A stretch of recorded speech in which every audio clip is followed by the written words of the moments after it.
Good morning and welcome. This is Sunrise Daily, coming to you live on a beautiful Friday morning. Yes, as you can see, it seems that we compared notes before we dressed up this morning. Maya Makinde, good morning and welcome. Indeed, substantially, it appears we all got the memo. Good morning and welcome to Sunrise Daily on Channels Television. I am Bukola Samuel Wemimo. I tell you, it must have been in my dreams that noise happened, that comparison happened, because last time I checked, I was just wondering, okay, when could that have been? But good morning anyways. Welcome to Sunrise Daily. I'm Chamberlain here in Abuja. Well, someone's definitely getting comfortable. I hope you're not going to abandon me. Good morning. Oh, well, just saying. I mean, now you can sympathize or you can empathize with how it feels when you're alone. Book, it's good to see you again. Indeed, good to see you too. Good morning and welcome. I'm Maukwe Yusuf. Well, there are so many things to celebrate. I woke up to one of the things that I woke up to this morning. I saw a video on one of the journalists groups that I belong of the second Niger Bridge infrastructure being complete, and it would seem like the only song everyone is using these days is that song, you know, that you can use to carry your shoulder up, if I can use that term. But, you know, so it's just to say, okay, work is going on the second Niger Bridge, and that's really, you know, cheering to see. But another one that is cheering is the conversation around the Blue Rail line in Lagos that the governor of Lagos, you know, has gone to check out and all of that. Okay, I'm excited when, you know, we see good things coming out and being celebrated, and all. It's amazing. I'm sorry if it sounds like I'm a spoiled sport, but I'm just always afraid, will we be able to maintain it? Or rather, what's our job as a people to ensure that the things that government provides for us do not go down the drain within, you know, how many seconds? I recall growing up, the bridge guard, the guards that are made on the bridges, people will just go there and pull them off and make them into something else. So this is amazing infrastructure that government has made. A lot of money has been spent, a lot of time has gone into it, a lot of investment has been made, and it is for people to use and all of that, and that is amazing. It'll save transport time, it'll help a lot to get Lagos moving, so to speak. My prayer is that in all of this is a way of carrying the people along, giving them ownership, so they don't see it as something that belongs to government and mess it up before we even have enough time to celebrate it, to use it profitably. We see what's been going on all over the nation about the rail line, the Railway Corporation doing a lot of work, and of course the NRC is in collaboration with the Lagos State government to get to where we have gotten so far on this Blue Rail, and of course it's one of several that are coming into the city. I'm just hoping that we have a way of factoring in the people to ensure that we take ownership of it, we protect it by ourselves, and don't just leave it to government. Indeed, you can't say that enough. And, you know, sometimes when you recall some of your history, you give me the sense that you're some sort of ancient of days. Oh, I just happen to have my eyes open when I walk on the streets. Well, far back, you know, the vandalism of the bridges, you know, it goes way back. But I can recall not too far down the line, the rehabilitation work of bus shelters on the long stretch of Ikorodu Road. And, you know, it was beautiful to see Lagos metamorphosing into, you know, a true metropolitan city with the aesthetics on the highways. But before long, the median, you know, constructed demarcating the both sides of the expressway began to, you know, fall apart one after the other. And that couldn't have been done by spirits. They were done by human human beings. So you're right on the money when you say that we all must have a collective sense of responsibility that, you know, what government has done is our commonwealth, and we must, you know, maintain them. We must protect the infrastructure, because there must be something that we must leave for generations coming afterwards. It's also pleasant to see, you know, Lagos emerging with its multimodal transportation system. It's not just the red line and the blue line. We can also see that from Ikorodu, for instance, you can get to the island using water transportation. You don't necessarily have to get the car on the road. But for how long, as you say, can we maintain all of this infrastructure? So we just have to have that sense of collective responsibility. Maokwe? Indeed, Buki, but you know, before we get to collective responsibility, can we just celebrate a little? I mean, watching the reports last night, I felt really happy for the people of Lagos State. Oh, yes, Yeah. I'm from Lagos, so yes, and I go to Lagos quite a bit. I mean, that's my second home.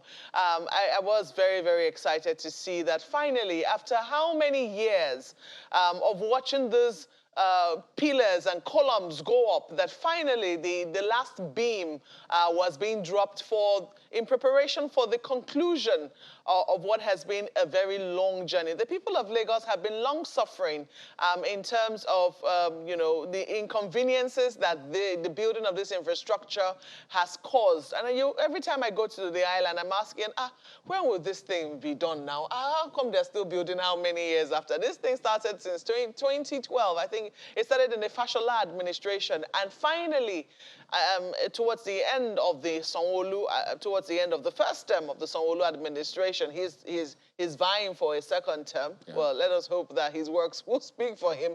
Let the people of Lagos decide however it is that they would like to go. But it's certainly very heartwarming to see that infrastructure work that was started in one administration has continued and is finally seeing the light of day. And it's such an important piece of work that could help ease the traffic gridlock that Lagos constantly, that is now synonymous with Lagos. I mean, you almost mentioned Lagos and traffic in the same sentence, and you would not be wrong. So I mean, I could understand the thrill and the significance of this particular ceremony. Perhaps they would also have that somewhere. They'll have a picture. Maybe they'll have a small museum, a museum now, showing you know, some history around the building of this, because sometimes we throw these things away. We don't keep details of anything. But I want to believe that this will be one of the things that will stand out for Lagos. Maybe the day that the last beam for the Blue Rail line was done, maybe the day that the rail line itself eventually started. There'll be a lot to learn, to encourage, to inspire many more generations to come, that so much more can come out of not just Lagos, but many other states. I think it was just last week, we're talking about traffic in Lagos and the robberies that were back on the roads. So when I was leaving, I had to travel to Lagos last week, and I was just thinking in my mind that, this is what I'm going to have to go through. But I was pleasantly surprised to see that, you know, quite a number of work has gone on. There's been a lot of handshake between the Lagos state government and the federal government in terms of infrastructure work in Lagos. If you have cause to travel from the airport to, say, Badagry, which was where I was going, quite a lot of work has gone on along that particular route. So where we see work, we certainly should be able to say, well done. I'm hoping that it's work that they will sustain. I'm hoping that it's work that they would make sure that they finish as much as possible. I know that funding has been quite a challenge. You will see the signboards, boldly written how the funding for these jobs are coming, the NNPC tax relief, the Sukuk bonds, etc., etc. So you can understand when the federal government is talking about these things, where the funds eventually comes from. But it's certainly very heartwarming to see that some work has gone on. And I'm hoping to see, I cannot wait to eventually see the Blue Rail line kickstart. We've been told that it will be before the end of 2022 or early 2023. Yeah, first quarter 2023. 2023. So I cannot wait to see when eventually that starts. I know that there'll be plenty of education to hammer home just the point that you people have made, that it's not just about it's about maintaining infrastructure. We all have a collective responsibility to do that.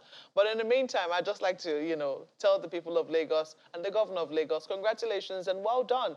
Hopefully, we'll eventually see the Blue Rail line kickstart before the election starts. Well, yeah, the enthusiasm is in order. And speaking about that collaboration and that maintenance, thereafter, the usage, passenger usage, a lot more information definitely will go on and keep going on. But I think the governor also spoke about how this is going to be a whole industry all by itself. So we'll look to see that component of the private sector, how they can collaborate and ensure that they all keep growing, because it's a whole industry all by itself. And again, yeah, just like you all have said, it is indeed good to see. So first quarter of 2023, that's when passenger movement will begin. And then, hopefully, all other things will fall in line. So there you go. All right, so that said, we'll go ahead and take a look at some of the dailies for you in a moment. Let's begin with Daily Trust newspaper. Well, passenger traffic, by the way, will start next year, but test run, so to speak, we understand is beginning in December. Daily Trust newspaper has this very disturbing and unpleasant news. Strike, no end in sight as ASUU FG refused to shift grounds. You have Buhari insists on no work, no pay. No law backs policy, according to a senior advocate of Nigeria. Don't pay us and forget 2 sessions, lecturers say. Holding us to ransom, unpatriotic. That's coming from students. After all, we are the grass that suffer. that suffer when all of these things are happening. But that's what you have right there on the front page of the Daily Trust newspaper this morning. Most certainly not something very pleasant to see, but that's what you have there. We just hope that can we all just recognize that this is about development and not about show of strength. That's the lead of the paper this morning. A number of other stories there. Just one more. FG spends 18.4 billion naira on petrol subsidy daily. That's ascribed to the finance minister. Daily, Bukola. And I had to pick up my calculator last night.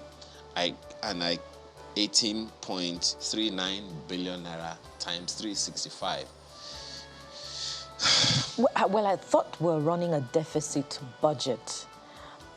How is the country able to afford 18.69 billion naira daily? That's Daily Trust newspaper this morning. Well, I can't wrap my head around it, Ayo. From Daily Trust newspapers, let's take a look at News Direct, Nigerian News Direct. And it also leads pretty much with the fuel subsidy story. It says NNPC's 18.69 billion naira daily expenditure on subsidy worries FEC. That's Finance Minister. Says no personal access to bank statement of NNPC. Would that be the new NNPC Limited?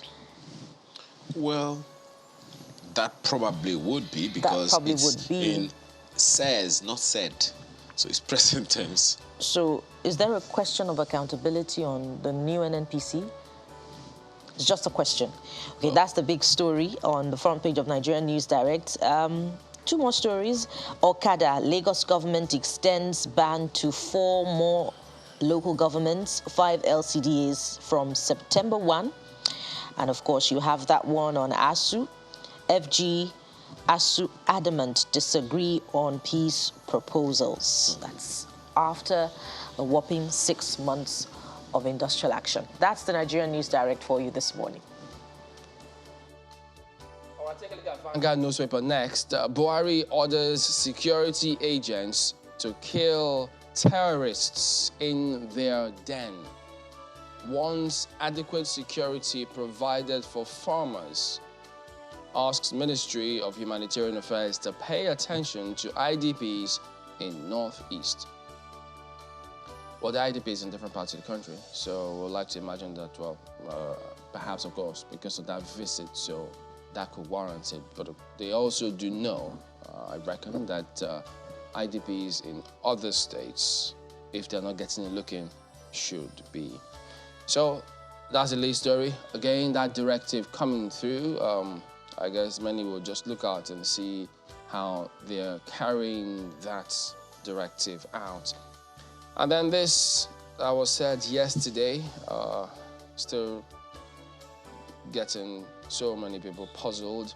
18.39 billion naira spent on fuel subsidy per day ascribed to federal government. Size 6.210 trillion naira paid from what? 2013 to 2021.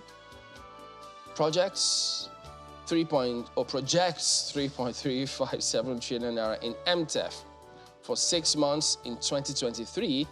Fears it can't continue to carry burden. Well, they keep saying this, they can't carry the burden, they can't carry the burden. But, I think what is even more shameful is the fact that this figure, we've not been able to ascertain that all of it is consumed here in Nigeria. We know that we're losing quite a bit to neighboring countries. How much our own citizens are really consuming, how much we're subsidizing other people of other countries, you know, we still are not able to ascertain. It's really very worrisome. How many billions did you say again? Just as crazy, man. Assuming we were to eat it as food, would we eat this much? There's no way.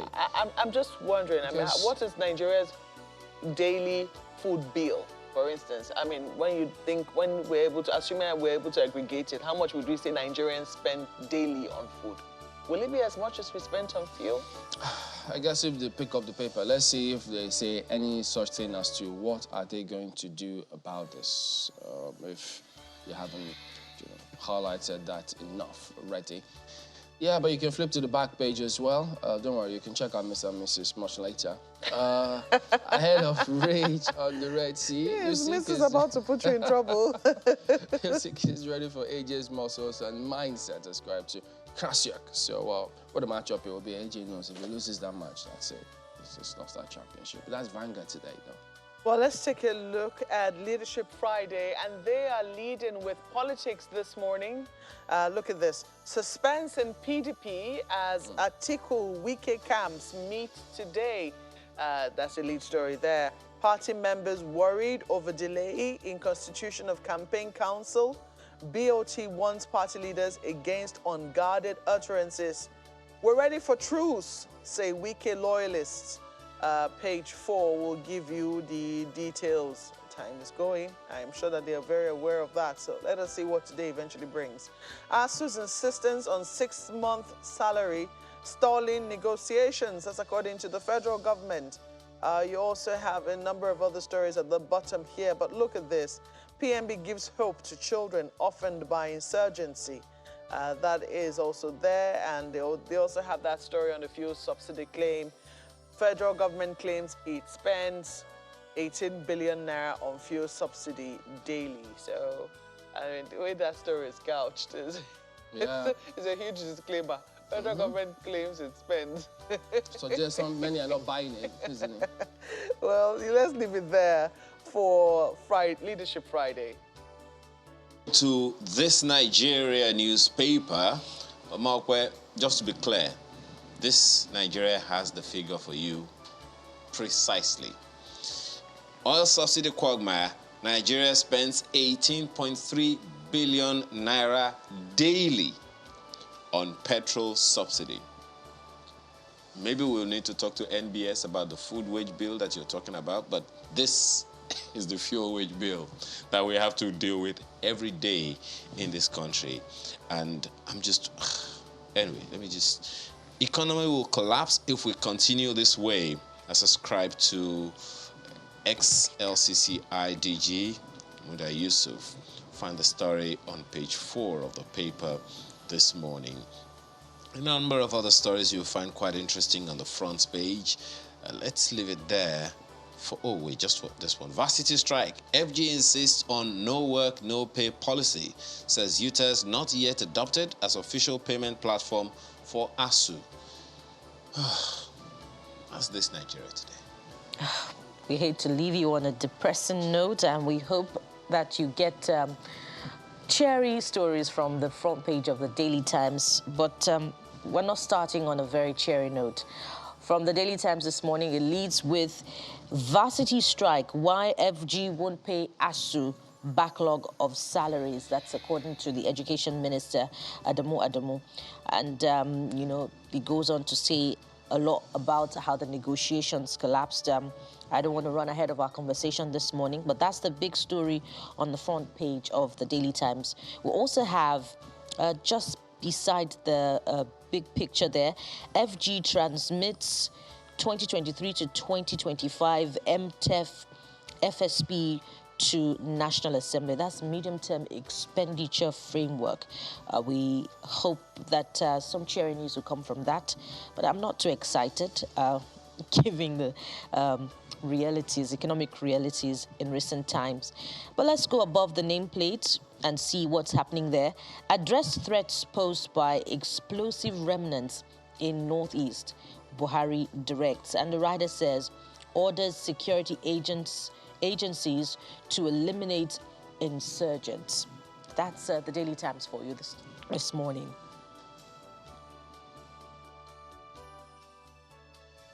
All right, look at the Guardian. Experts task Buhari governors on how to rescue ailing economy. Inflation rates ballooned by, wait for it, 170% under Buhari in 7 years. Why government must embark on urgent sweeping reforms. And then you get to see presidents, governors must agree on PMS subsidy removal timelines. You know that there's usually huge political considerations for this kind of scenario, even though, yeah, the government did say that they were interested in letting it go, but you know what the situation is, I dare say. And then the last of the writers here says, focus more on agri-sector insecurity to stem food inflation, FG told. So that means perhaps in the months ahead, you never know. And then beneath that lead story, how Nigerian universities can become incubators of talent.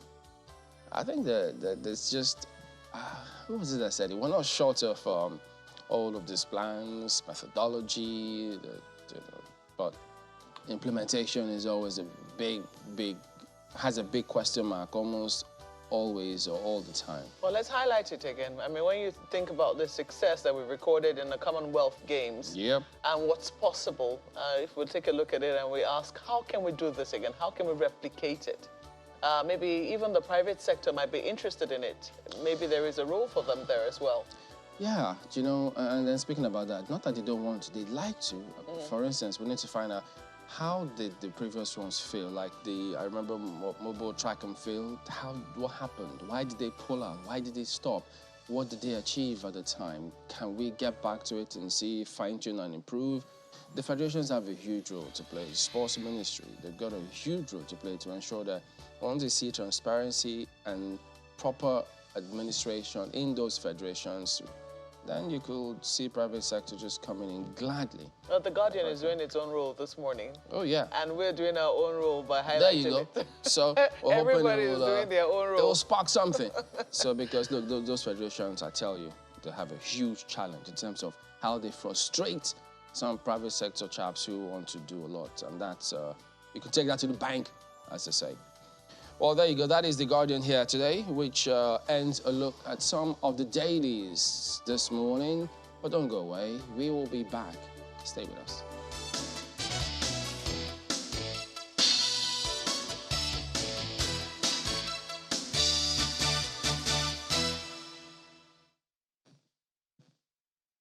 Welcome back. Well, yes, indeed. We will be talking about what transpired in that meeting and beyond, because you could almost tell that clearly all is not well, because ASUU themselves are now kicking concerning, following that briefing by the Minister of Education. So how they respond moving forward will be so much in the focus, And so, that's part of what we're going to focus on today, and we're going to try and get across to the president of ASUU, who hopefully will be joining us in a moment to shed light on what is going to happen hereafter, because there's been so much expectations. So that is what is going to happen. So I think we've got the Professor Emmanuel Osodeke, the president of Academic Staff Union of Universities, who joins us virtually. Good morning, Prof. Thank you for joining us again today on Sunrise Daily. Well, listening to the Minister of Education, who I remember the last time we spoke, you were quite enthusiastic about his role, his expected role. You thought that he was the one who should be in the front lines and not the perhaps Minister of Labour, who he came across as though was, quote unquote, or for want of words, throwing spanners in the works. But now the government says, no work, no pay. What's next for ASUU? Well, thank you very much for having me. And just like you have said, we are quite surprised that the union went on strike. First of all, it was just for 4 weeks. This minister and all other ministers did not respond at all, not a response. We extended by 12 weeks. They didn't respond. We extended again by 4 weeks before we started hearing the president say we are giving him 2 weeks to resolve this problem. Only for you to come this and say it's not 2 weeks, which means they are inconsistent among themselves. The question Nigeria should ask this minister and the government is, if a union goes on strike and say for 4 weeks, why did they deliberately keep quiet and not do anything? Know that all the students in Nigeria will be at home. They extended by 12 weeks. They didn't do anything. Were they just trying to see how they can save money by ensuring that the strike linger for a long time? That's the impression I'm having, that they deliberately kept this strike this long so that they can say, we will not pay you. I think using that, maybe they can save money to pay their first subsidy. So it is so sad that you allow the children of the poor to stay at home just because you want to save money to pay for a subsidy or whatever they're talking about. I think it's so sad. And honestly, we trusted this minister, we believe in him, but what we are seeing now, it shows that there's no difference between him and that of Labour. So before this pronouncement of his, and when those several negotiations went through with different groups, did this matter? Had it always been there, or did the meetings with the groups take it for granted, both parties, ASUU and FG, did they take it for granted that, well, yes, they were always going to pay the backlog of the salaries? Because I do remember asking if they had paid at the time, asking you specifically, and you said no such thing was going on. So was it assumed, or was it spelled out that, yes, even when all else is being sorted, this clearly has got to be paid? It was never there. Remember this process started in 2017 when the government set up a team to negotiate with us, headed by Babalakin, Dr. Wale Babalakin. That negotiation broke down.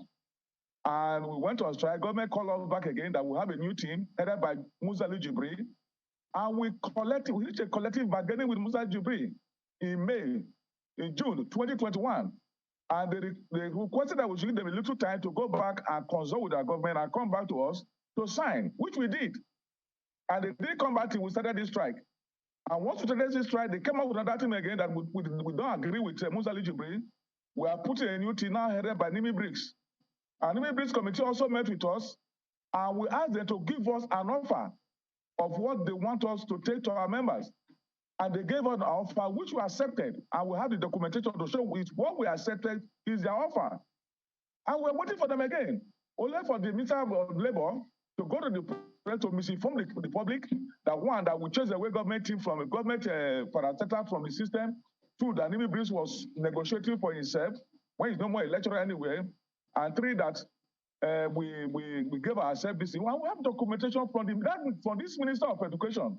That documentation that shows that what they offer to us, which he also told us privately, was what we agreed on.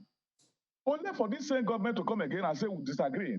We are going to take what a commission, that is the Salary Income and Wages Commission, as what is government position. This is what they have done. They have deliberately, very deliberately, expect this minister delay this process of negotiation, maybe with the sole aim of how to save money. Because they believe that by keeping us at home and at the end, which they never mentioned before, and say no work, no pay, they will save money. I think it's so bad for this system. It's terrible. It's heartbreaking. And I just pity for our children who are at home. Okay, if I may, President of ASUU, I'd just like to know what exactly is the expectation of ASUU members normally? When you go on strike, or even labor unions, are you also hoping that when you go on strike for however long it is that you're away, that your entitlement, your full entitlement to be paid whenever it is that you come back? Is that the practice amongst labor unions? Let me tell you the difference between ASUU, Academic Staff Union, and other labor union. Other labor, when you go on strike and you come back, all those periods for which you were on strike, you don't need to go and do the work, the backlog. But for ASUU, when we go back today, we are going to go and start from 2020-2021 session. All these two sets of students that have been admitted by JAM, we have to teach them over this period to ensure that we meet up with the system. So we are going to do the backlog of the work that we have left behind. So we are not going to start today and say this session in 2022, 2023. Therefore, all these two sets of people that have been admitted by JAM are cancelled. We have to take another admission in 2023, 2024. That is the difference between the two unions. We are going back to do the work. We're going to do all the, and that's why you haven't quite answered my question, sir. I can appreciate the difference which you are trying to explain, but you haven't quite answered my question. I'd like to know what exactly the practice should be, because from what I understand, from what I have heard, it should be that when union members pay dues and when these monies are collected, whenever it is that there is a strike action, unions should be able to comfortably pay their members for however long it is that they're telling their employers that they will not be at work. Isn't that supposed to be the practice? You are not following me. You didn't allow me to finish. What I have said is, if we agree on that, therefore, all the lectures that we should have taught for 2020, 21, 21, 22, they should be allowed to go. They should be allowed to go. So we'll start for a new session 2022, 2023, within 1st of September, which is where a new session should start. And therefore, by next year, by July next year, I will go on my leave, as you used to have in those days, so that the backlog is gone. All the lectures that are remaining, all the two sets of admission that JAM have done that are waiting, they become irrelevant. So let me also tell you, we take care of our members. I know where this idea is going to. We have been on strike. This is the 7th month, and our members are not complaining. So it's not you who will complain for our members. We take care of our members' welfare. So, but we are saying that I'm asking what the practice is, Professor Sodeke. I'm not asking whether you're looking after your members or not. I'm asking what the practice normally is. That's what I'm asking. Is it the practice that labor unions, pay? Like I said, academic staff is different from other workers. The practice all over time, 1982 to today, is that because we are doing the backlog of what we are supposed to have done during those periods, we are going to back. Have you seen a lecturer going on leave? In those days, you take 3 months leave. We spend this 3 months leave now to Professor, now that you have brought up that particular explanation, let me just go to the explanation which you have given. You have said that the difference between ASUU and all other labor unions is that for those people, whenever they don't go to work, the work days are lost. But for ASUU, you still have to go back and still do the work. The work is waiting there for you. But you must admit that time can never be regained. That time is lost. What it means is that it is the children who are, have lost their time in school. I mean, a program that would normally take 4 years, even if you were to go back and visit the curriculum, you will finish in 5 years. Isn't that the situation? We are not paid per time.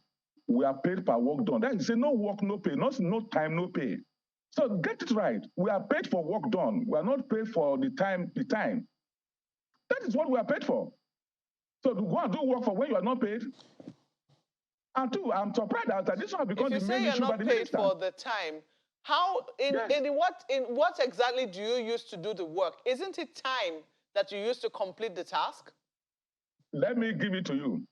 A typical session in the academic calendar, a typical session is 8 months. 34 weeks is a typical session. And for a normal system, check all over the world, the next period you use one to go for your leave and relax, and to do your research work. That is what the other months do. But now we spend all this period to ensure we meet up. So we also, one, enriching our life. Two, sacrificing our leave, which you, another guest, I know you get leave. No lecturer in Nigerian Defense in the past 10 to 15 years has gone on leave. So that is the difference. All right. And two, let me also tell well, you. Prof, there's so many grounds to cover. Just a second. Academic staff program, academic staff work, we have three. When I was employed, my letter said I would do three things: teaching, research, and community service. So all that we have left behind during this period is teaching. We are still doing the research and community service. So it's not correct that when you are on strike, you close everything. It's not true. My appointment letter, my coordinator says I will do teaching, research, and community service. The law we have not done in the past, which we are going to cover when we go back to work, is the teaching. Well, Prof, you know, when you were speaking about the implications of perhaps if ASUU were to accept saying, all right, if you won't pay for the work, quote unquote, not done, which you're likely going to do if you were to resume, has that conversation ever, you know, come up with government? Because you suggested that they will be the ones who will not allow the consequences to play out. If you say, if government insists on no work, no pay, and as you gets back to school, you have to let so many things go. Has that ever come up in any meetings with governments and during the negotiation, the consequences? You see, my real surprise about this, why are we talking about pay? We should be talking about issues on ground for when the student will have to go back to work. I'm surprised that the minister will come. Instead of talking about the issues that we are sure university reopens, we are talking about punishment. We're talking about threat, about blackmail. We should be talking about government doing the needful and ensure the university reopen and the students get quality education they deserve. Before you start talking about whether payment or no payment, to me, these are inconsequential issues. The issue of paying well, you know, Prof, 6 months. Nigerians are usually not in the meetings. Nigerians are usually not in those meetings when they happen. So it's only when the participants come out that people ask questions. So in trying to help Nigerians understand what's going on, that's why these questions come through. Because when you hear the government officials speak, it appears as though everybody has agreed on certain things. And so that's why we put in this kind of questions. But just hang on a minute. My colleagues in Lagos have got questions for you, perhaps on the subject matter, because there's several other grounds that we need to get clarifications on. Guys? Yes, thank you, Chamberlain. Prof, I'm sure it is the expectation that government will deploy the no work, no pay rule. So for the union, it shouldn't come as a surprise. And, you know, this is not the first time we've had you on the program. You've always said clearly that, you know, government assumes that ASUU is going to bend on the no work, no pay rule. But then, again, ASUU is going on, getting stronger. I recall that you've said that much on the program. So in that regard, and it also is the rule that at the end of the day, when the issues are resolved, the union members will get their monies paid. So at the end of the day, it's still the students that suffer. And as my colleague said earlier, the time lost can never be regained. That's on the one hand. On the other hand, the offer that the Minister of Education said it made to the union, it said that ASUU turned down the offer, but all the other unions have accepted. I'd like you to speak to these two issues before I come with my subsequent questions. I still want to say again, the issue of whether you pay 6 months or not is consequential. I should not occupy Nigerian time. We expect the government to come and tell Nigerian public, one, what have they decided on issue of revitalization? Two, what have they decided on issue of UTAS that they have tested, and the minister agreed yesterday that UTAS came first and IPs that they have been promoting and doing came last to solve the problem of mismanagement of our fund. Three, what have they done on the issue of end academic allowance, backlog over 6-7 years? Four, have they released the visitation panel report? Five, what are they doing about the issue of proliferation of universities? These are the issues that should occupy Nigerian time, not whether they pay our members or not. We can handle that. I don't think those are actually issues. So, on the issue of other unions, you see, ASUU is quite different from other unions. by today, if not our struggle in 1992, 1987 and 1992, if not for our struggle, we will not have universities today, such as the issue of TED fund that now fund all the private, the state universities and federal universities, the issue of the assessment. If not for ASUU struggle, we will not have it. If not for ASUU struggle, as we are today, we will not be having... Professor Shodeke. Let me finish. Please. If you have asked a question, let me answer. You took the time to answer the question, and you allow me time to answer. Okay, proceed. So if not for this ASUU struggle, we will not be where we are today, that you now have 95% of Nigerian students in public universities and only 5% in private. For a long time now, if you recall, just listen, for a long time now, the teachers in many universities are on strike. Have you had any word said they work on this? Because the private are captured. As we speak, so the research institutes are on strike. Did anybody talk about them or no work, no pay? Because the private sector have occupied them. It is because we are the reason why you still have public universities today, and that's why you're having this attack.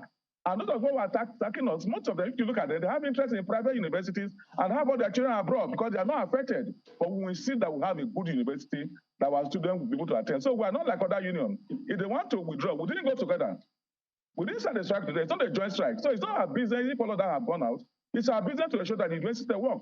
That our students will be able to sit in the classroom and they have their colleagues from other part of the world within the classroom. Having lecturers all over the world teaching them. That's what we want. We're not interested in all these issues without no work, no pain. To me, they are inconsequential and we should not waste our time on it. Okay, Prof. Did the federal government, through the Minister of Education, make an offer that ASUU turned down? And if indeed it made an offer that ASUU turned down, what is this offer and why did ASUU turn it down? Look, you remember, during the era of Abdul Salam, General Abdul Salam, they dashed us. They gave us award, and we rejected it then. That ASUU we don't accept award. We negotiate our wages through collective bargaining, not the minister awarding us something. That if we are part of that process of collective bargaining are concluded, they should respond to it, not dash us salary. That's what we're saying. Let's follow the principle. If they dash us salary today, tomorrow they can also withdraw it if there's no collective bargaining. So they should come to collective bargaining, and we are finished with that. But the Minister of Education says that all the other unions have agreed to government's offer in principle, and the expectation is that all the other unions will call off their own strike very soon. Is that the case, Prof? Please, I want to talk again. I am here as the president of ASUU, not the president of all other unions. So I cannot speak for them. Ask me questions about ASUU, about other unions. Yeah. Is it a confirmation now that, Sano had said earlier on that whatever negotiation ASUU is making with the federal government, it will not be bound by it? And how much of this division has affected the resolve of the education unions as a whole in its struggle to having the universities revitalized? Please, let me say again that ASUU is in a struggle, and I'm the president of ASUU, represents ASUU, not SANU, not NASU. They're on their own. We can't negotiate for them. If they accept that their salary be withheld, if they accept that they don't want the university they don't want a revitalization fund, they don't want AA paid to them, they don't want any of these things they're asking about, it's their business. If they're going to member told them, that's not our business. Ask me questions about ASUU, not other union. But we ASUU, are not in comparison. We don't have any conflicts. But sir, we are separate unions. Prof, ASUU is a union, and ASUU operates under the laws that unions are guided by. One of the things that you have also been quoted to say, you quoted laws in one of your recent conversations with the media. The 1981 FG ASUU agreement established the principle of collective bargaining based on the Wages Boards and Industrial Council's Decree No. 1 of 1973, the Trade Dispute Act of 1976, ILO Conventions of 1948, and all of that. So ASUU recognizes that it is operating under the same laws that govern all unions. That's the reason these questions are being asked that way. So concerning, the issues around this no work, no pay thing, there are those who believe that it's within the confines of the law to put in the no work, no pay rule. That the laws of Nigeria and even international, ILO, conventions and all those things also guide some of these no work, no pay rules. Is there anywhere in any of those laws where ASUU or the education sector or the university, sector of unions is extricated from those laws? Is there an exception, a law that exempts ASUU or any union like ASUU from the no work, no pay rule? Please, I want to say it again. We are a union of intellectuals. If you have any part of the law and a court judgment that says no work, no pay, can you quote it, please? Prof. Yes, no. As I said, yes, ASUU is a union. Yes. Unless you are saying that there is a separate law that governs the academia. Otherwise, ASUU is a union. So it's just a question we're asking just to get clarity so that people can also sympathize with ASUU and say, look, based on this, that is why ASUU is taking this position. So I'm just asking if there is any corner of the law that extricates the academia from the no work, no pay rule if government decides we're going to go with it. Can you also quote that particular law and quote it and the court judgment that says that when a lecturer is on strike and is going to do the backlog of the work that he left behind while he was strike, he cannot negotiate for payment? That's when you have negotiation. Simple. Please, let's talk about issues, not about whether no work, no pay. To me, they are inconsequential. But the reason this is coming up is there are those who believe and who, while sympathizing with ASUU, also listen to the federal government and say, hey, the country is in dire straits financially. So when these issues arise and looking at the backlog that the government is going to pay, it's probably going to just elongate the entire process if government is unable to pay. Not just that they say they cannot pay, but that they are unable to pay. You have spoken to that part as well, that, government, as far as you're concerned, is giving baseless excuses concerning whether or not they can pay. Can you validate that indeed? Because, looking at all of the information making the rounds, it will seem like the federal government is in dire straits. Let me put it to us that we should not waste our time on this issue. We started strike in February. The federal government forced us to go on strike because they refused to implement the agreement they signed through collective bargaining in 2009. And you forced a union on strike to go on strike. And the union started the strike. It's just like every other part of the world. Instead of intervening, you decide to wait to ensure that the period accumulates. Please, place the blame properly. Did we force ourselves on strike? We have signed 5 memorandum of understanding and memorandum of action on how to implement this over this period of time, and this government completely refused to implement them. So we sit down and clap for them, allow Nigerian university to generate. What we are doing is we should be commended by the public. Because any day we let down this guard, the children of the ordinary Nigerian, not of the politician, will be forced out of the university system because the government intention of what they are doing now is to force us in such a way that they can introduce the tuition fee they have been talking about. That's the idea. So we will not let down. Okay. Well, Prof. Like I said again, let's discuss issue for which we are on strike. Okay. Let's discuss the issue why our university are in such a way that you don't have foreign students, you don't have foreign lecturers. Let's discuss the issue of why the children of the rich are going outside, but are spending billions of dollars to take care of their children and killing our universities. That's what we should be discussing. One of those issues. Whether no pay, no work, is inconsequential. Okay. One of those issues is the UTAS APC imbroglio as well. Now, you said the last time, raising a lot of excitement and hopes, that in no time the UTAS seems to have been approved or accepted by government. But then we also hear that government is saying that is not the case. On that, what exactly is happening?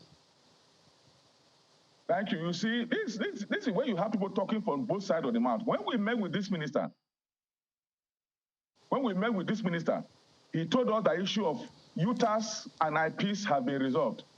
And that when the test was carried out on the 3 solutions, UTAS came top on 2 of the 3 items tested. UTAS was first in 2 out of the 3 items tested. And that UPPIS was top in 1, second in 1, and last in 1. While IPPIS was last in 2 and second in 1. And that based on that, they are jettisoning the issue of IPPIS, and they will accept UTAS in conjunction with IPPIS. And he said that yesterday also. He said it very well. The IPPIS came a distant last. He mentioned it. And then the minister now come again to the public and say he didn't say so, that they have not accepted results. So maybe if we tested this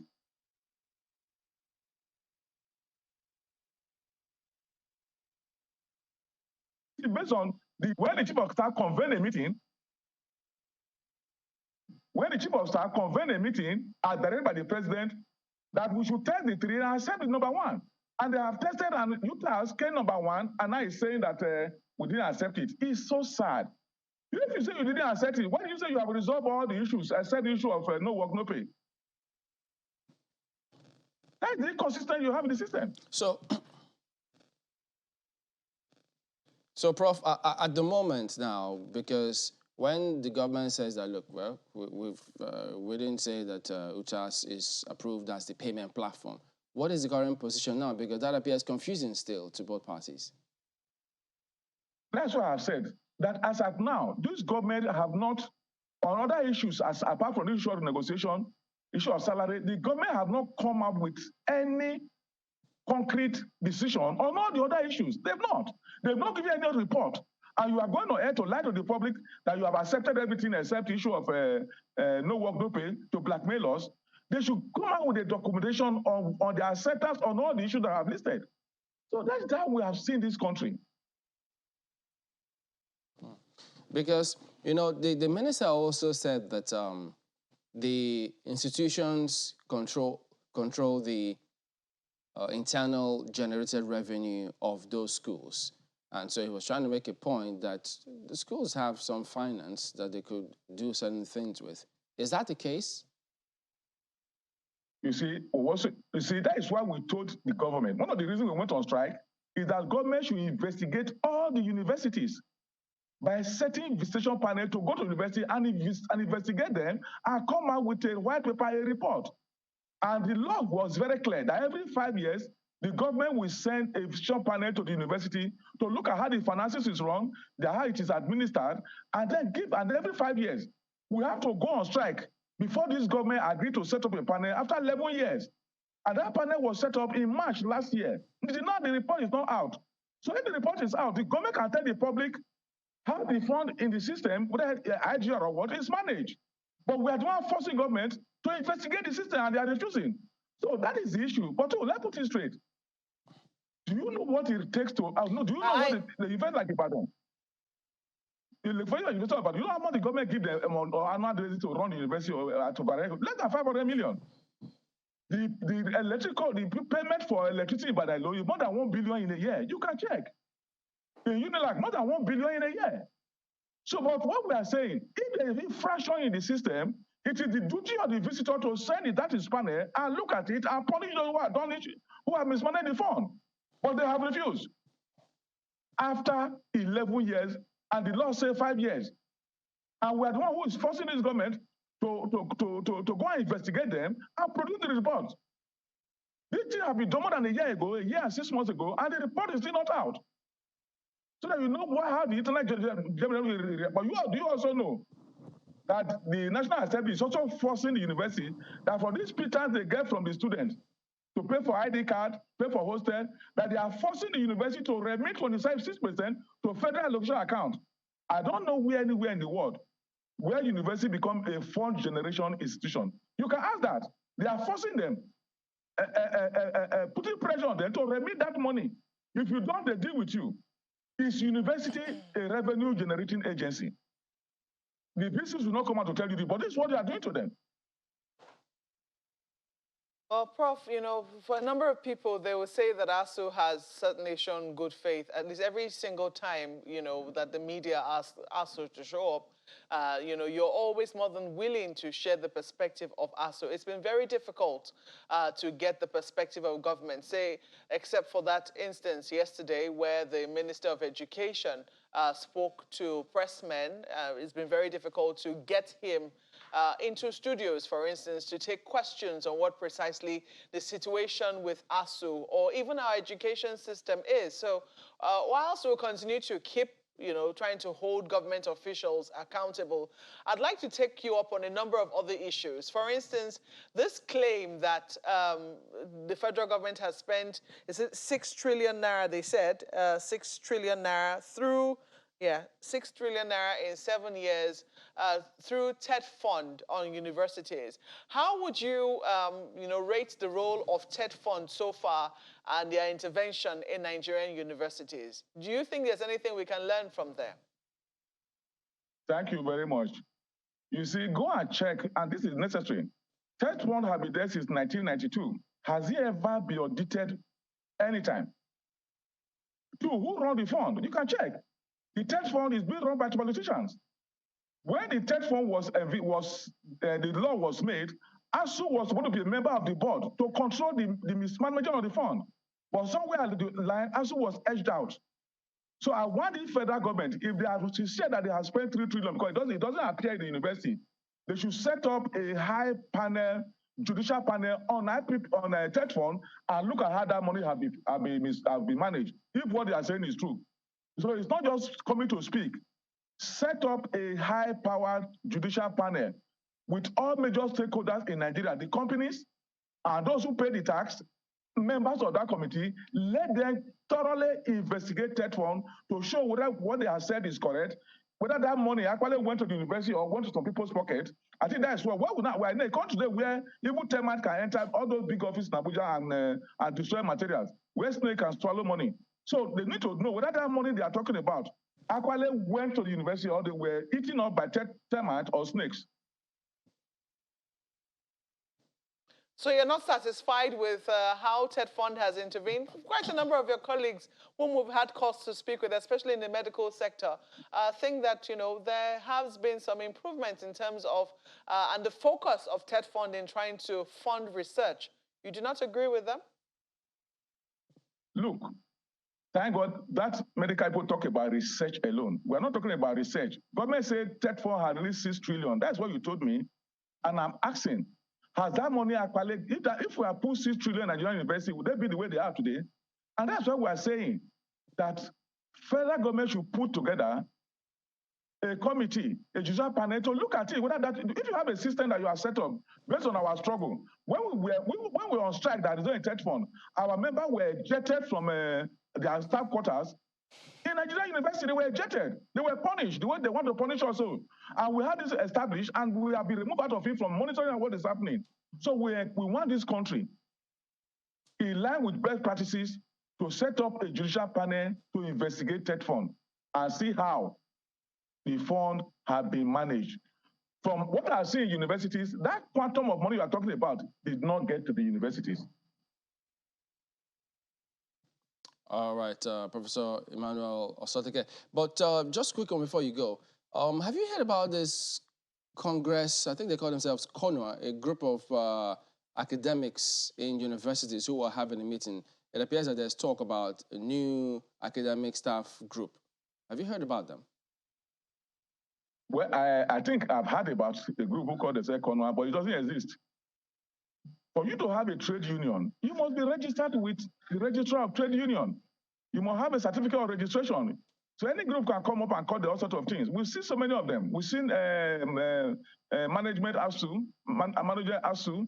We have seen all sorts of things. They are just one of them. They are not. To me, they don't exist. And when the government starts dealing with illegal group, you show how far the government is going. But is ASUU worried? Because I think it was the Benue state government or so that were talking about trying to talk to the federal government or get some sort of permission to see how they could pull out of ASUU and such conversation. Is ASUU worried about that? We are not worried. Our members are 100% with us. Our students are 100. You saw the senior union president yesterday say that it's not, they will not sue ASUU because ASUU is not the one who created the problem. That they are suing the minister and the federal government. Our union, our student union, they know what we are fighting about.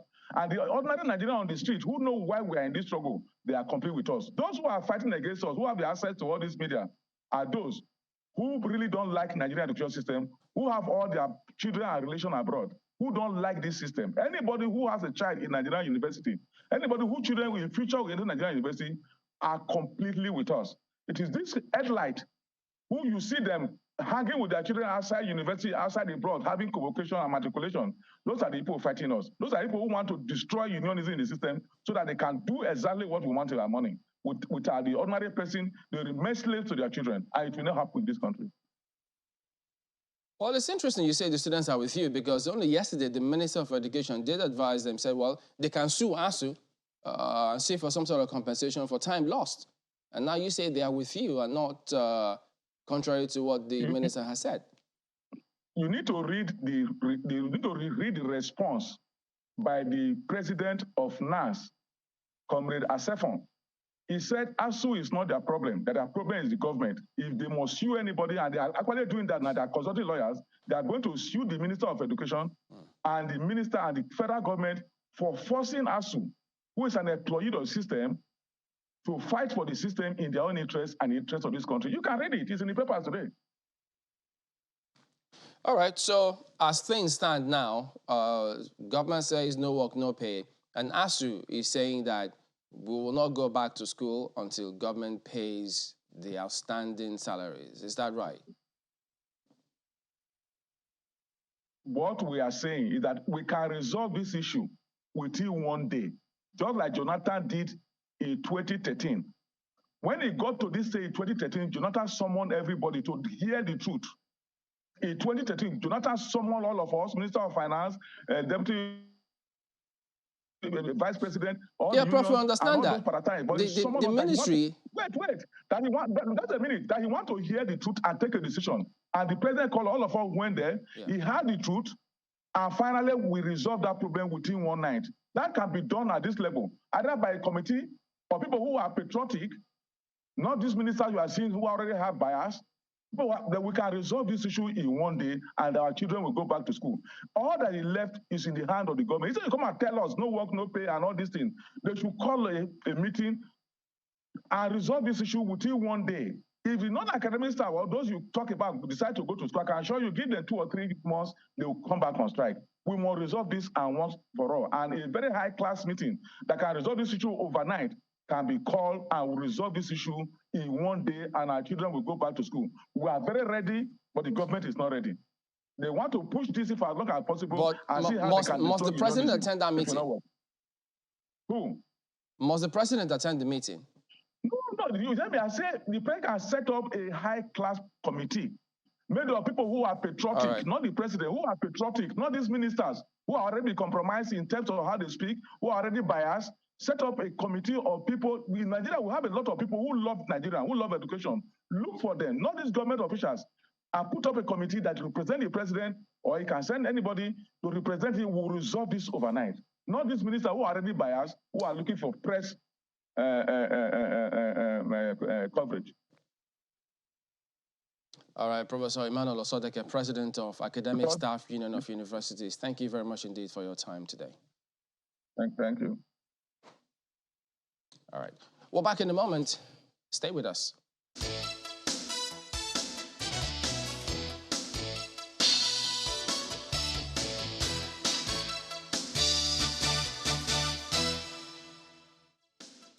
Welcome back to Sunrise Daily. We're joined now by His Excellency Yahaya Bello, Governor of Kogi State. Good morning, Excellency. Thank you for coming on today. Good morning. Thank you very much, Mr. Chamberlain, Mark Ogun, and good morning, viewers. Well, is the pressure the same compared to when you first came into government, into the office, and now that you're way out? Because, I mean, some would think, well, now governors who are on their way out, taking things a lot easy, more or less on sabbatical. Can that be the case? Well, I think the pressure is higher. First of all, before I address this, I watched some of the clips of this ASUU federal government case, face off all this while for over 6 months now. And sincerely speaking, my heart goes out to Nigerian students, parents, Nigeria's future that is being toyed with today. The consequences is grievous. It's more than what we are fighting today in terms of insecurity, poor economy, and what have you, or underdevelopment.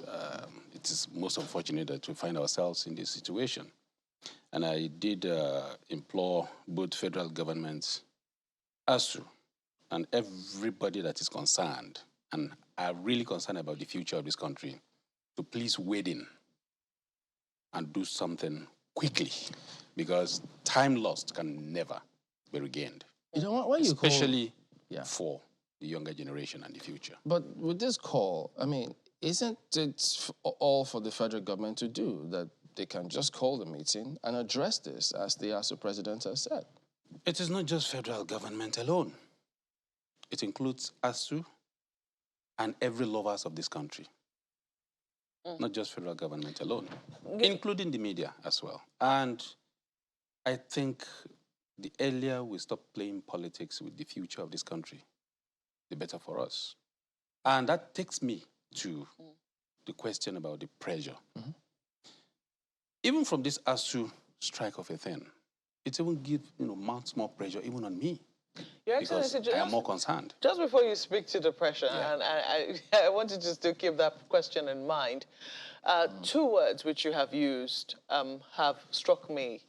First, you say with those who are toying with the future of Nigerian students, and you also talk about playing politics. The question for me is, who is toying with, and who are those playing politics? Nigeria's elites. Elites cut across board. Both those in government, the ASUU themselves, they are. Sincerely speaking, I speak true to authority. They are. If we are serious, this problem will be resolved within the twinkle of an eye. ASUU has maintained that constantly, that, they are ready for talks. They are ready to, do whatever it takes to go back to work. But it does look like there's plenty of reluctance on the part of the federal government. I am talking to both those in government today, those of us in authorities, and those ASUU executives. If we want to solve this problem, we will solve them with immediate effect. Do you think that those executives and those that are made to handle this problem and solve it? Do you think that those who have been given that responsibility by the government have shown sufficient good faith from what you have heard? I know. Hell no. I will say the truth. I don't think they are representing Mr. President well. President Muhammadu Buhari, upon return from his second trip after that, ailment in his first term, I could remember vividly when we went to welcome him, and we all sat in the hall. After exchange of pleasantries and what have you, he stressed the emphasis and the need for us to educate our people. Education, education, education. So it couldn't have been that same president that would be seated and ASUU is on strike all this while. This is a man that so cares about Nigeria's education and even children during that lockdown. Children that are not in the school, they were being fed at home. You're trying to exonerate the president. No, I mean, see, at the end of the day, you are also, you're holding executive power. If at the end of the day, if you're not satisfied with the results that those who are representing you are given to you, what do you do about them? Do you just keep looking at them? Well, that's the difference between me and Mr. President. Mr. President has his own style of handling issues, and my style is different. I wouldn't sit down and allow things to degenerate to this level before I will wade in. But I am telling you the fact that those who Mr. President entrusted to handle this protracted, issue are not doing justice to it. So, Your Excellency, have you, for instance, raised this with the president? For instance, to say maybe, Your Excellency, Mr. President, the ministers, assuming they were ministers of education and labor, they're not representing you well. Something is not going right. Well, I have my own AOR, and but you're concerned about this, as you said. I am concerned, and at least for now, I have a state to govern. And you recall that ever since I came into office, there's never been one strike any day by any of these institutions. And if you go to NYSC camps today, aside private universities, I think Kogi State students or graduates, constitute more than 40% of those in camp today. We solved that problem of ASUU strike in Kogi State once and for all. And I expect the federal government to be decisive once and for all. And also, the leadership of ASUU, the leadership, not the lecturers, the leadership of ASUU should show good faith in solving this problem. How? They understand what I'm saying. So let's not go into... How about us? We need to understand too. See, in whatever you do, either responsibility or carrying out your duties and assignments, there must be human face. These are children that tomorrow, even if you don't need them directly, indirectly you need them. We can't have these children at home for 6 months and counting, and we'll continue to talk tough. 2 wrongs can never make a right. Government come, government will go. No government will solve all the problems at once. Even those of us that have been able to pacify our institutions and ensuring that academic activities go on smoothly in our states, it's not as if we solve all the problems. But we have executives that have human feeling, that really care about the future of these children and this country at heart. And then we collaboratively were solving our problems. No problem can ever be solved at once. As I'm seated here, as we're all seated here today, every day Nigerians go out to look for bread. So, meaning every day challenges and problems arise, and then we solve them. The government says no work, no pay rule will apply. And they, ASUU, of course, disagree with that. But because the minister says, well, Mr. President wants to punish the excesses of ASUU. And then the question arises saying, look, ASUU, there was an agreement in the first place. So if government wants to hold ASUU accountable by ensuring that they don't go overboard and curb their excesses, who holds government accountable? Because it appears as though they can wake up and do whatever they like. They didn't fit or meet up with their part of the agreement, because if they had, ASUU would not have gone on strike. Federal government should come out clean and clear and show at what point the ASUU are going overboard. That is number one. Hold them accountable very well, but the people should hold the government accountable as well. But come out very clear. When we came on board in my first term, and we did invited ASUU because I assumed office when ASUU were on strike. And they put the problem on the table.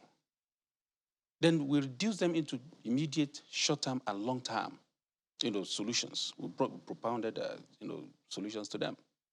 After the whole exercise, the leadership of ASUU at that time, as it then was in Kogi State, made a statement that was political. And I knew he wouldn't, he's not in this negotiation for the good of Kogi students. And I made it very public and people knew. And I took an action. And then it stays. So at that point in time, the general public stood with me.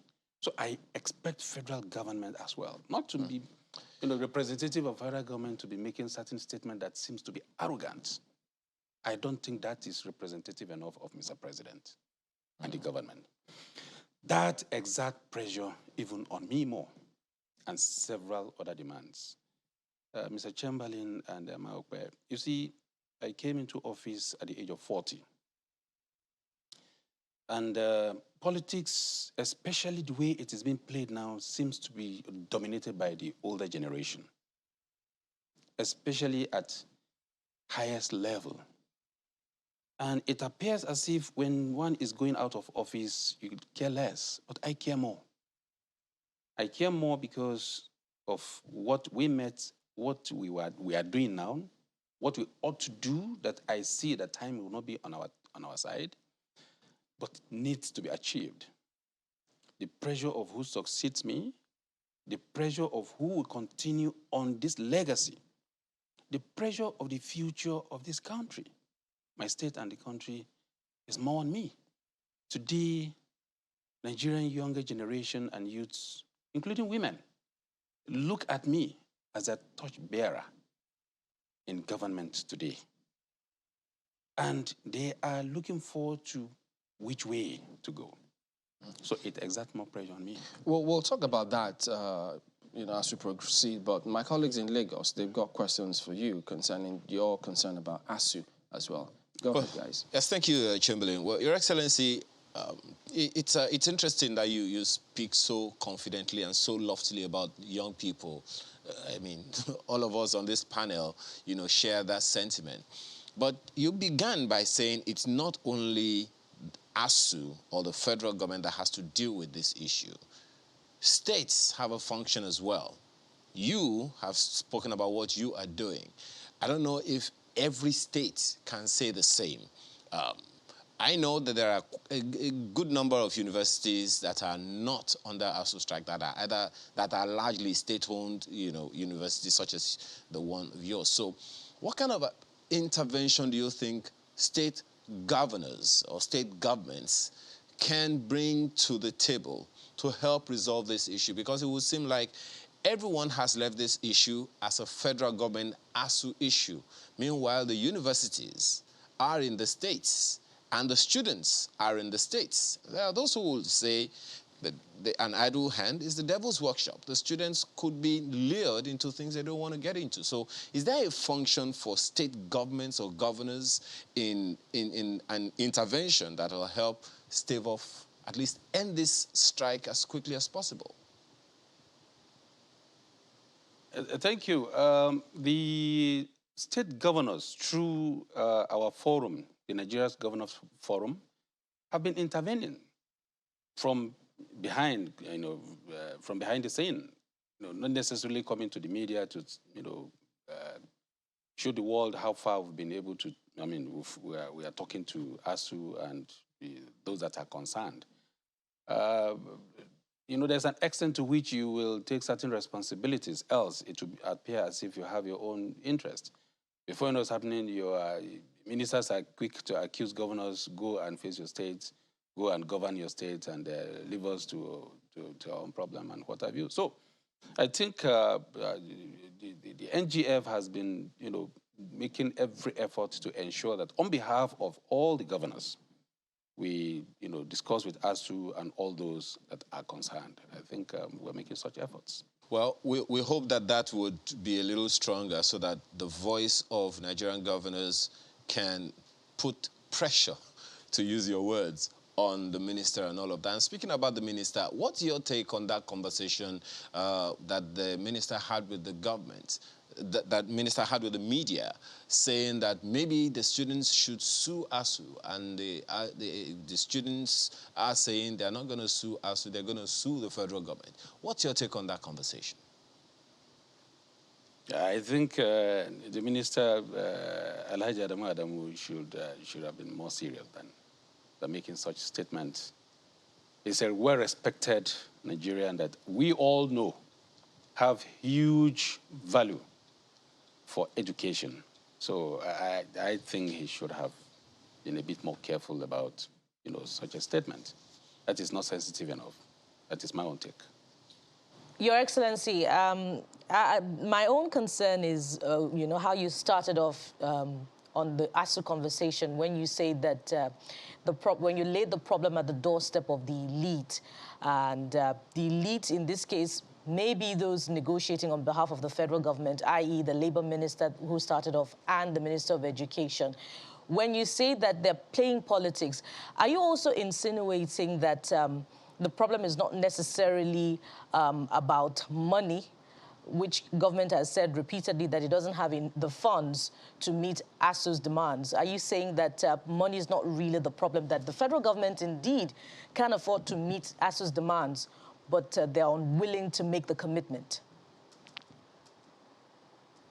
Sometimes when you talk of money, naira and kobo, and you hear certain figure being displayed out there, especially about those in government, how much they've looted, some misplaced priorities up and down here and there, then you wonder, which money are we talking of that is not available? Or, like I used to say, and I will return that back to my days of when, I don't know if I'm still alone, I think I'm still alone in this issue of, no corona. The trillions that were, spent in solving, buying nose masks and hand sanitizers. I think a lot would have solved this problem of this ASUU wahala. But anyway, that is that. But I think it is not just one-off. Certain billions of naira that will have to be expended on a monthly basis. As a good manager of resources, you have to take a second look at it. And both parties, like I said, should come together and ensure that this problem is put behind us.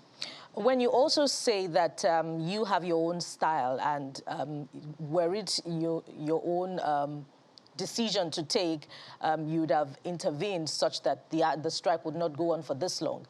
Are you also sort of accusing the president of failing to take responsibility in the event of the continuing failure of the education minister and the labor minister to resolve this? I'm not accusing Mr. President. You see, Mr. President is such a person that will give you responsibility or responsibilities and leave you to it.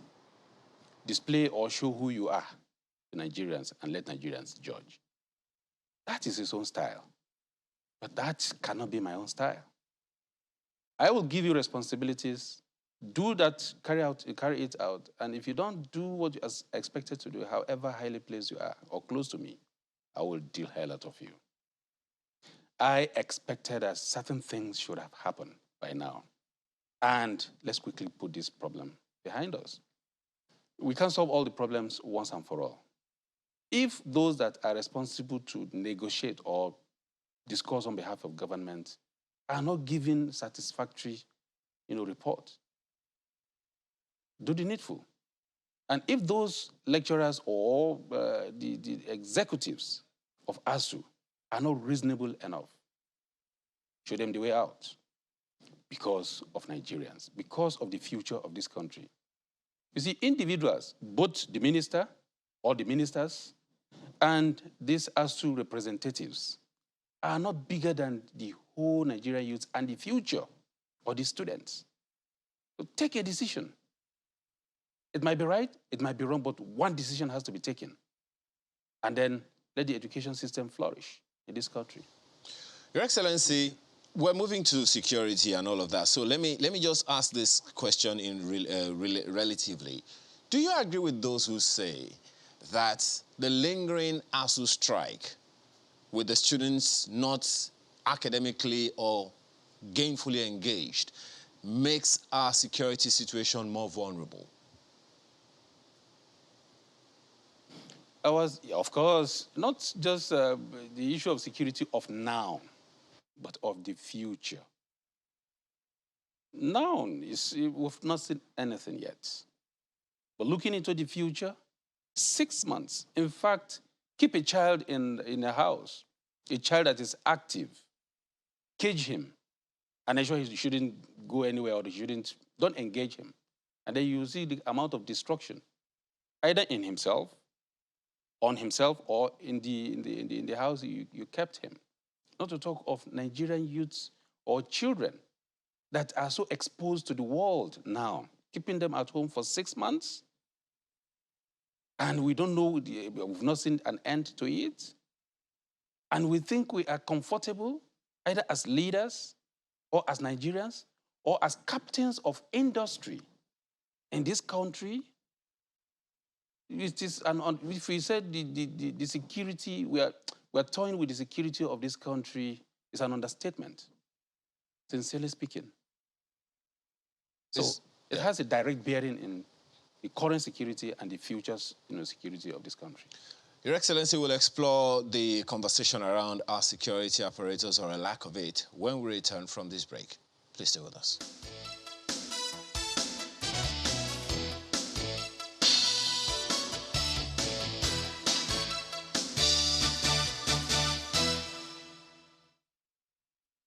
Does your toothpaste give you complete fresh protection? New Close-Up Toothpaste Complete Fresh Protection takes care of your 5 important oral care needs. It gives you strong teeth, prevents tooth holes, cleans deeply, fights bacteria, and gives you fresh breath. Complete fresh protection from Close-Up.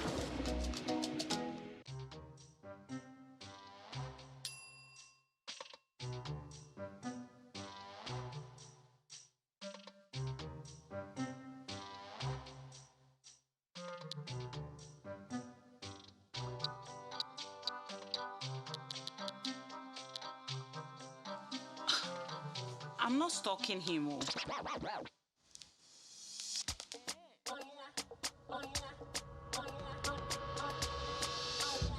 I'm about to serve better breakfast. Buy any monthly data plan and get up to 5 GB free to use on social media. Airtel, the smartphone network. Every morning is an opportunity to take your hustle to the next level.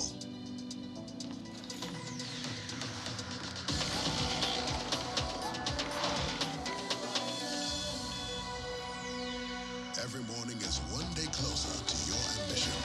So, make every morning count. Cup after cup, morning after morning. Start strong, finish strong. Nescafe. Everybody loves massive discount because it either helps them save money or get more from their budget.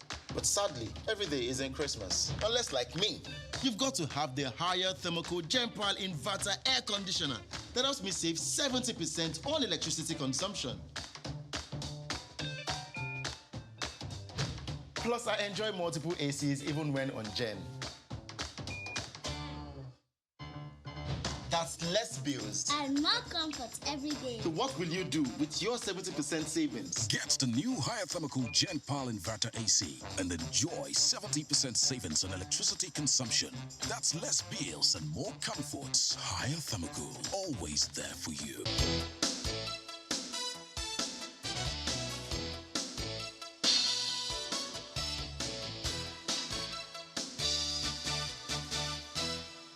Thanks for staying with us. Your Excellency, well, part of the conversation that the Nigerian Governors Forum had recently revolved around the economy and security, and along with other resolutions was a decision to have intervention with other stakeholders, federal government, and the rest of them. I'm wondering how far-reaching you hope that that conversation, especially around security, would go. What is the position of the NGF now? Hitherto, the NGF had been called, well, governors generally had been calling for state police and all of that. Is that something that is still in the works, or we're looking at other ways?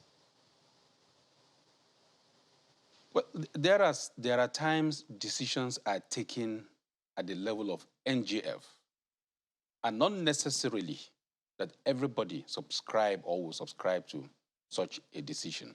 First of all, I wasn't in the last meeting of the NGF, and I've not really gone through what was discussed and the resolutions that were reached. But in terms of security, I have always said, and I maintain, that security is the responsibility of all Nigerians, everybody, not just federal government alone, states, local government, you and I. So, whatever decision that will be reached that will improve on our security is highly welcomed. But issue of state police I'm afraid I don't think I will support it wholeheartedly for now, because we have not really matured politically, to be able to maintain state police. Some of us can be very ruthless or reckless when it comes to use of state apparatus. But, support system and collaboration, in forms of intelligence sharing and pointing out loopholes or areas that needs improvement to ourselves and collaborating to solve the problem, I think I welcome it.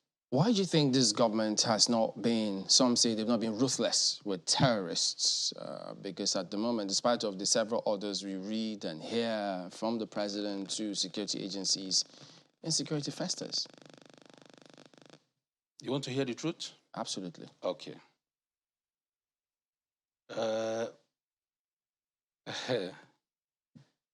Man, it is unfortunate. It's unfortunate what is happening. But at the end of the day, people blame it on Mr. President, but don't blame it on Mr. President, because it's a long decay. It's a long decay that some people in high authority today are still handling issue of security politically. They are politicizing it. Both those in authority, in power, in opposition, and even onlookers. And even the security agents themselves. You've always said they are doing, excellently well within the limit of their powers. But let me tell you the truth, there is still some lack of political will to deal with this menace. When you say that they're politicizing it, I mean, it's not the first time that you've said it. You've said it before, and you've always given your state as an example where you are doing some work to ensure that bandits are cleared out. But in recent times, you have faced some challenges in the Ajaokuta area. There have been a number of incidences. You've also had cause to suspend a traditional ruler and give out warnings to other traditional rulers. But you haven't exactly been very clear on what you mean by this politicization. What precisely is the issue? Okay. Some persons will consider firing that traditional ruler or any other person that is involved within the state will be considering the implication politically on him. Remember, that traditional ruler probably will have one or two people he controls politically within his enclave. He's looking at the next election. You have nothing to lose. You're not going for another election. I have election to execute, even those who will succeed me. I need to deliver for my party. I need to deliver all of my, all the candidates who failed it, or who have failed in the next coming election. So it is not all about me alone. Yeah, but that is number one. Number two, okay. There are those who are high in authority, especially right now, there are so many people that are reaching out to me regarding that traditional ruler. Highly influential people. And I've asked the police, whoever comes for his bail, arrest the same person. If you can't arrest him for whatever position he's occupying, let me know. Whenever he's coming there, let me be there. I will make sure I handcuff the person himself and lock him up there. What did you find out? So now, what are the accusations against the traditional ruler? He is deeply involved in the crimes that fester. Yeah, but some people will say that the rule of law has to take its place. I mean, has to take its course. Of course, that is what we are following. Right now, investigations are still ongoing, and a lot are being revealed. So that is still the rule of law. Investigations are still ongoing, and so far so good, he is being implicated. Are you saying by extension that other traditional rulers should be investigated across the country? No, if nothing, why should you investigate a traditional ruler that is maintaining law and order and peace in his own domain? But it is only when you are traced to any crime that I believe you should be brought to justice. But Your Excellency, before you go to the second or third point, okay, why can't the president be seen or lead from the front just like this? Who told you that Mr. President is not leading from the front? So why do we still have several directives not being carried out? See, sometimes when you're outside the government, you don't know the operations or what happens within. Issue of insecurity, Mr. Chamberlain, you can't really discuss it and exhaust it in the media. There are a lot that goes under that you can never come out. But we see the results, for instance, the way you approached it. Yeah. We don't know the details, but they're seeing the results of consequences of actions. Why can't the same thing be done from the presidency? Now, why don't you think that situation would have been worse than this? The Nigeria security situation could have been worse than what we are facing today. And probably because he's leading from the front, a lot of those worst calamities that would have happened to this country are averted. And federal government or Mr. President will not be in the media to be telling the whole world. There are certain things that are averted that if it is known to just 0.0001%, it will cause a lot of panic. You will not even be here in the studio. So, but you know, sometimes when there is security, situation, then there will be hysteria, a lot of outcry. But what goes under, believe you me, is a lot. Because, I mean, it's never been heard in the history of this country where terrorists will attack the advance convoy of the president, attack the president's guards, if threatened to abduct the president, which man said that's a joke taken too far. And then you see this kind of thing. Several directives are given to the military to clear these terrorists from their den. And Nigerians don't see the results from over It's unfortunate, sincerely speaking, it's unfortunate that Mr. President's convoy or the elite guard were attacked. But let me tell you, this is not the first time across the world. Presidents are being killed, even openly, shot at close range, and they are being killed. God forbid we will never experience that in this country. So what do we say about that?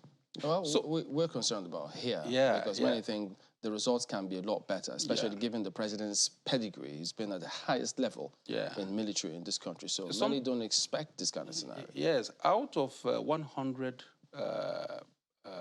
instructions given, if 1 or 2 are not carried out, probably for reasons it looks more than best 1 known or to 2 them. that are not being carried out in this case.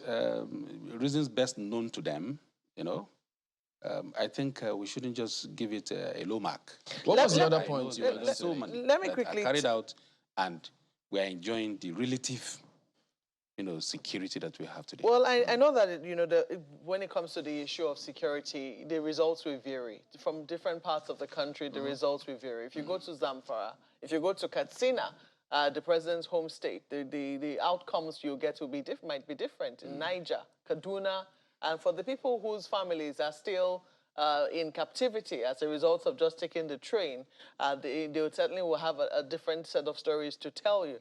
But let me bring you up on politics. You have since thrown your hat into the ring. It didn't quite work out. Your party has since come up with its presidential candidate and has also come up with vice presidential candidate that has caused some amounts of furore, the Muslim ticket. And now within your party, it seems that there is some amount of disquiet as well. Some people are beginning to ask for the resignation of the chairman of your party. Do you support that? Before I go into that, yes, security varies from state to state, region to region. It depends on who is in charge. That's why I said, don't put the blame on Mr. President wholeheartedly. Look, Maokwe, I wouldn't listen to the conversation of terrorists. I wouldn't know where they are. And the next hour, they will still remain there. And that is why I am handling the issue of insecurity in Kogi State differently. No politics, no grandstanding, no media show. But the result is there. So I expect everybody to do same. And that is why I have to now call captains of industry and the corporate citizens of my dear state and every other well-meaning citizens of Kogi State together that, hi, Kai, guys, we must fight this insecurity together. And we're coming up with a different template again now that will make Kogi State so hot for criminals. Already, as we're speaking now, the cockroaches and crickets are scampering for safety in other places outside Kogi State. So I expect all of these, my neighbors and others, to do same so that Nigeria can be secured. We can fight this insecurity without necessarily making so much noise about it. So that is that. Now, on politics, I thank God I have gone to I've thrown my heart into the ring. You know, the result has come out. Like I continue to say that I have learned a lot of lessons from that escapade. And thank God our flag bearer have emerged in the person of Bola Ahmed Tinubu Ashwaju. And deservedly, so be it. And I think the party is stronger. At this stage. It's stronger. Yeah. I still want you to answer the original question, which is, I mean, the fact that people are calling for the resignation of the chairman of the party. First, do you agree with that? I don't agree with that. You don't think he should resign? Why? What has he done? There are those who say he should resign. What has he done? Okay. And even those that are asking that he should be resigned, what is their interest? No, they accuse him of high-handedness and a host of other issues. But within your party, they're saying that if the Muslim ticket is going to survive, there needs to be some sacrifice made to show that, you know, there is also some acceptance of, you know, to pacify the Christian bloc, even within the party. First of all, those that are accusing him of high-handedness. You see, in this country, it is high time we have someone who instils discipline in us. We are a set of people, especially this crop of politicians that are exiting. Let me put it that way. They hate discipline. They don't like discipline. Were you worried? Once you have somebody who is going to instill that discipline in them, decorum, law and order, they don't like it. So I'm not surprised if such persons are saying such. That is one. Then, in terms of you know, his administration, I think so far he has taken up well. So we should give him a chance. Well, there are also those who accuse him of bias. I mean, in the play up to the presidential, to the primaries of your party, presidential primaries of your party, there was a lot of confusion leading to the now famous Emilokon outrage, you know, which was given by the. Including we see you walking out of certain meetings too. So that was also there as well. So even at that, you are still saying that he should stay. Is that correct? Yes, that is part of policy. That is the beauty of it, and that is the lesson. Part of the lessons I have learned. Okay. If anybody should be talking of you know, bias, I should be the one to say that he's biased. Fair because enough. Why will he favor his colleague in terms of age? And then leaving those of us that are young, I would have said he's biased. Who's his colleague? Ahmed Lawan? No, I'm talking of the flag bearer. You know, the flag bearer. So he wasn't speaking in favor of him, was he? When politicians speak, then listen very well. Okay, well. So, let me tell you on this issue of Muslim tickets. Exactly. You see, Maokpe, it's high time. Even the media should set the correct narrative. Today, we are living our lives. Some are big, some are small. Some are rich, some are not. It is not because Dangote is Dangote today. Dangote is Dangote today not because he is a Muslim. Or it is only Muslims that he surrounded himself with. You see, we continue to play this politics, you know, sentimentally. And we're where we are today. Muslim ticket. Who told you that tomorrow it cannot be Christian ticket? A lot of statistics have been reeled out about, as we are today, how many governors are Muslims, how many governors are Christians. How many deputy governors are Muslim, how many deputy governors are Christians. But does that matter? Religion is personal. It is personal to you. You know, I'm smiling. When you're bringing it to politics, let me tell you, it is just interest. I was just going to laugh because you said that we should stop being sentimental when you very well know that if there's anything politicians are good at doing, it's appealing to sentiment. That is the lifeblood. And that's basically what they've always done. Then we shouldn't allow that. If that is the case, I'm wondering how come it is that politicians are surprised at the you know, the outrage that has greeted that or the backlash that they keep getting for that and trying to say it is the media when it is something that they themselves have whipped up over the years? See, let me tell you, the way we play it here, we are confusing and deceiving Nigerians. You see, the sentiment... Who is? Let's get who the we is. Is that politicians or who? Politicians and even media alike. No. Media reports what happens. We report exactly. No, exactly. You report what happens. You know, I think Nigerian politicians should be more matured. We should take politics, religion out of it.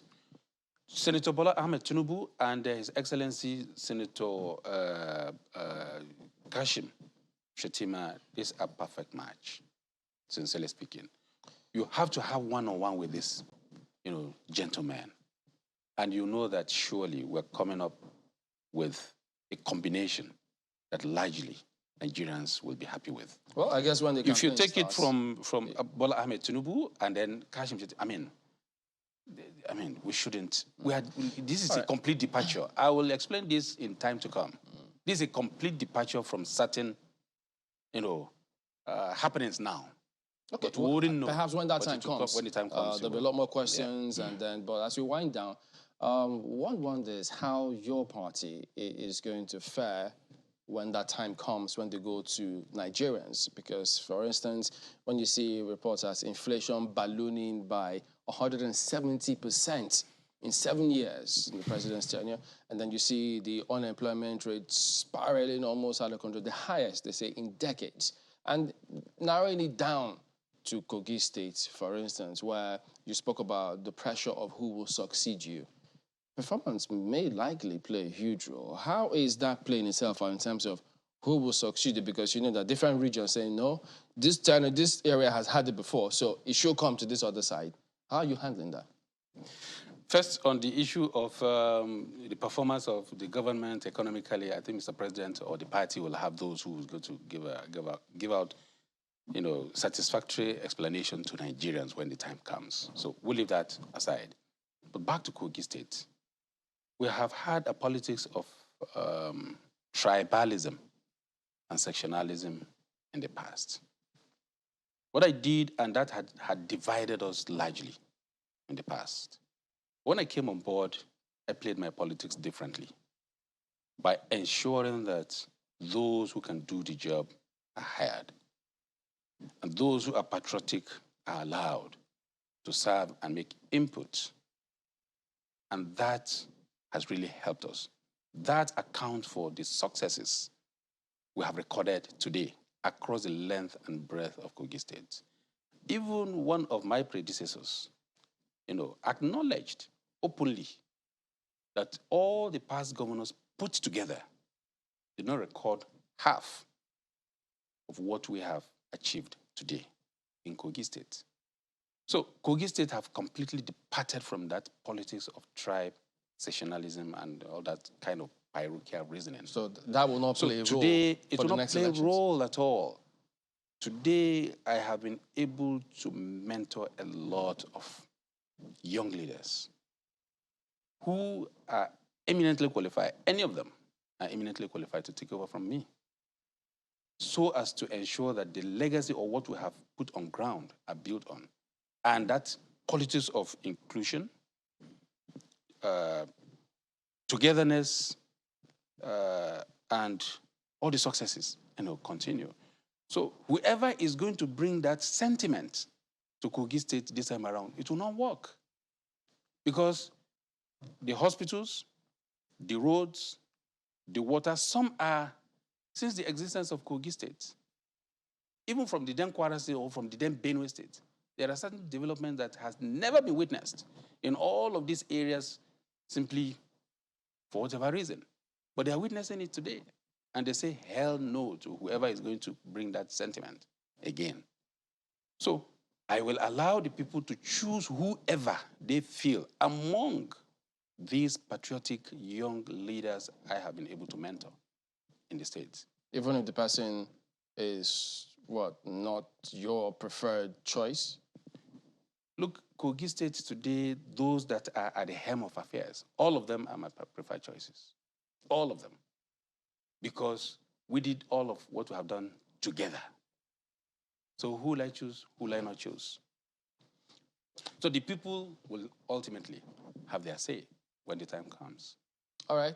I guess it's a fine place to leave it then. We've been speaking with His Excellency Yaya Bello, Governor of Kogi State. Thank you for coming on today. Thank you very much, and thanks for this opportunity once again. So there you go. That is it today for Sunrise Edit. Thank you all for watching. I know it's Friday. I'm Chamberlain, so. Well, I'd hope that we'll be able to take a few meals, but then, you know, they just seek to bust my bubble. I think we can still acknowledge, though, that, Henry, we saw your mail. We also saw your tweets. Terese, Michael Ahua, Dr. Ipemosa, let me just go with that before I mispronounce his name. And Ejikeze, thank you so much for writing in this morning. And to all the other people whose tweets were sent in, thank you so much. I'm Mao Yusuf. I'm Ayo Makinde. Have a wonderful rest of your day and a beautiful weekend ahead. Yes, indeed. Have a pleasant weekend ahead. I'm Bukola Samuel Wemimo.